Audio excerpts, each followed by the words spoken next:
Halo Bray, kembali lagi di gaptek.id dan di video kali ini gua pingin membahas sebuah PC. Ini bisa disebut PC rakitan juga sih, dan sebenarnya ini adalah sebuah PC rakitan yang sangat-sangat unik, yaitu ASRock Jupiter X300 yang sebentar lagi bakalan rilis di pasaran Indonesia nih. Kabar-kabarnya sih katanya PC yang satu ini bakalan dijual setelah Lebaran 2021 nanti. Jadi tungguin aja di bulan Mei atau mungkin di bulan Juni ini udah bakalan banyak dijual di pasaran di Indonesia.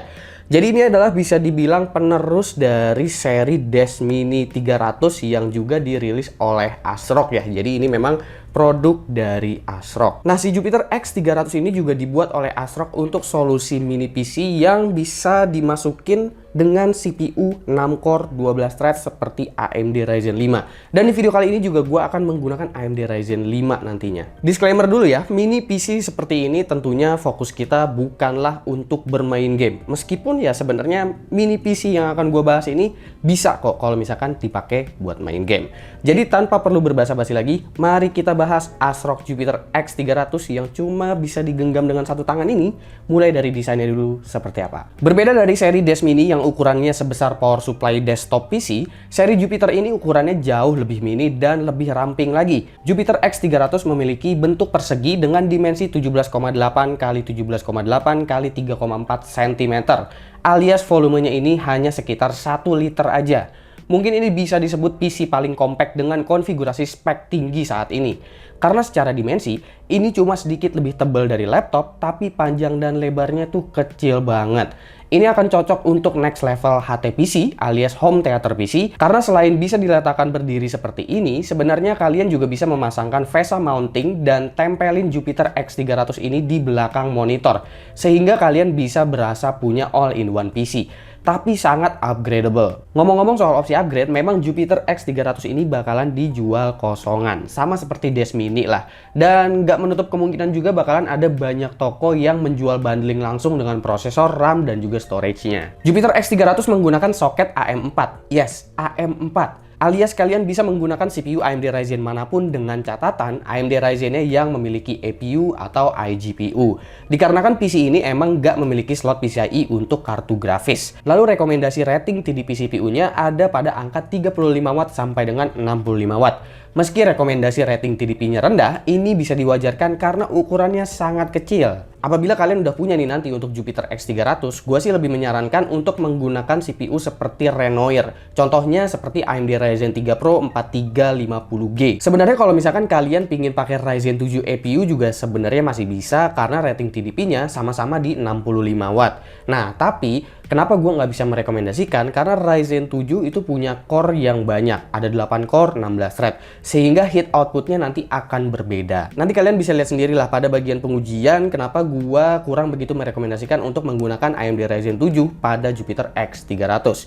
Nah, kalian juga bisa menggunakan APU Ryzen manapun, mulai dari AMD Ryzen 3000 series yang G ya, yang ada APU-nya, atau 4000 series. Bahkan karena ini menggunakan chipset X300, nggak menutup kemungkinan ke depannya ini juga bisa di-upgrade lagi ke Ryzen 5000 series yang APU. Yang kemarin kabar-kabarnya juga udah gua infokan di Gaptek News sebelumnya. Buat yang belum nonton, mungkin silakan nonton lagi. Kalau misalkan kalian belum tahu beritanya bahwa AMD bakalan merilis lagi nih untuk APU Ryzen 5000 series nanti. Jadi selain kalian bisa pakai Ryzen Pro series yang di Renoir, yang ada di Ryzen 4000 series APU, kalian juga bisa menggunakan CPU seperti 2200G, 2400G, 3200G atau 3400G. Athlon seri seperti 3000G juga tentunya bisa digunakan di sini.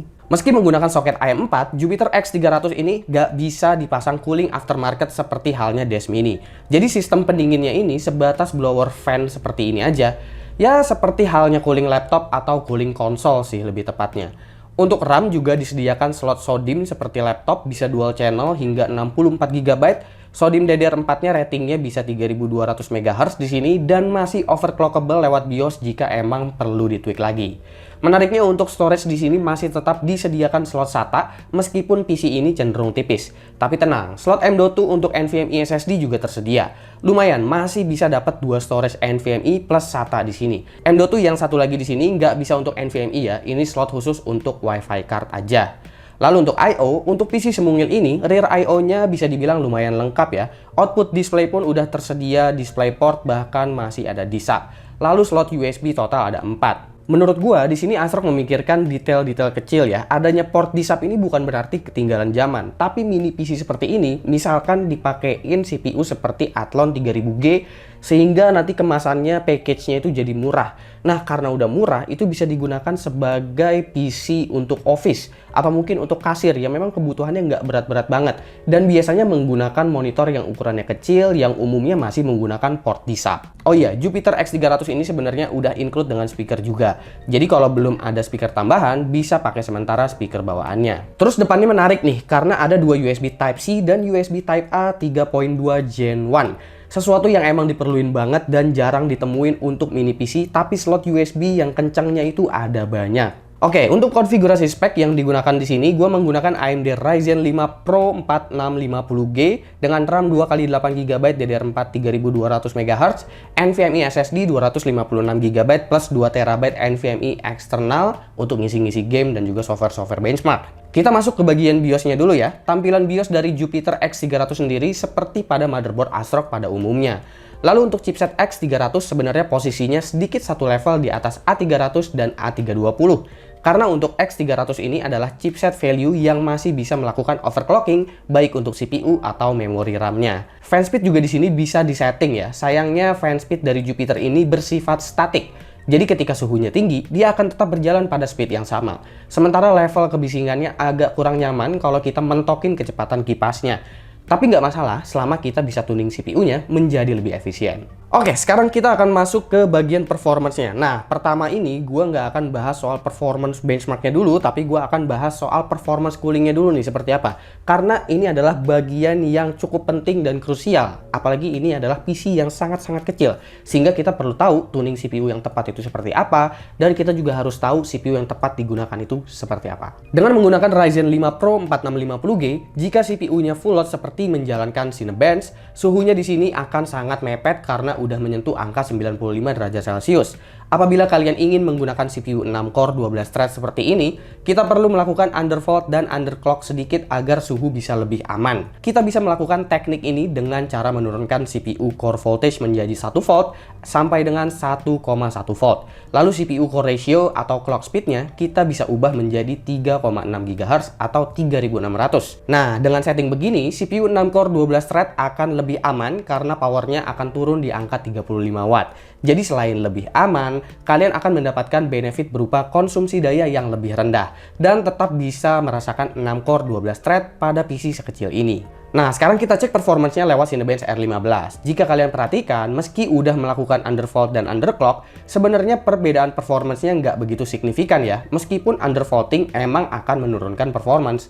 Jadi bisa dibilang, dengan tuning tersebut, kita berhasil menemukan efisiensi daya dari Ryzen 5 4650G untuk dipasang di ASRock Jupiter X300. Terus selanjutnya, meski sebenarnya HTPC itu fungsinya lebih ke penggunaan kasual seperti ya buat nonton atau pekerjaan-pekerjaan ringan, karena CPU yang dipakai di sini emang sebenarnya mampu, maka dari itu kita masih bisa nih untuk playback lancar jika mau dipakai editing video.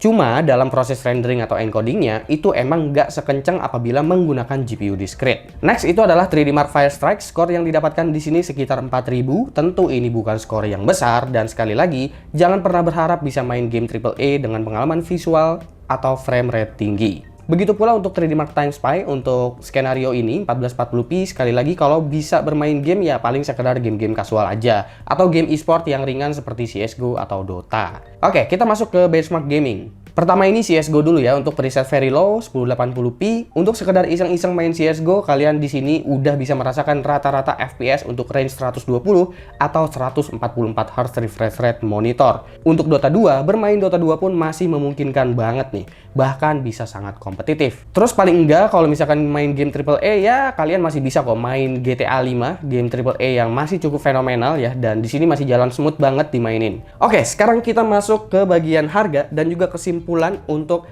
ASRock Jupiter X300. Menurut informasi dari ASRock dan juga AMD Indonesia, untuk harganya itu nanti akan dijual sekitar 3 juta sampai dengan 3,2 juta. Kabar-kabarnya sih setelah lebaran nanti ya, mungkin sekitar akhir-akhir Mei gitu atau mungkin di awal-awal Juni itu bakalan udah dijual di pasaran dan stoknya juga udah bakalan lumayan banyak nantinya.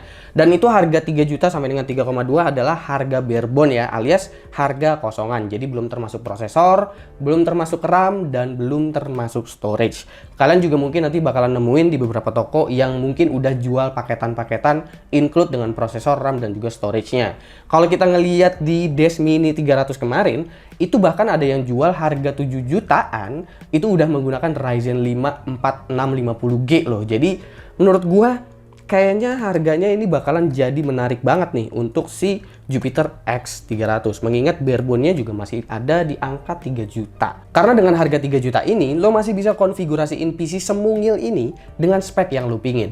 Bebas mau pilih RAM berapa, mau pakai storage berapa, bahkan CPU sekenceng apa. Ditambah lagi, I/O-nya lengkap banget untuk PC semungil ini. Akan cocok untuk yang lagi rencana bikin HTPC alias home theater PC, PC kantor, atau setup minimalis lain.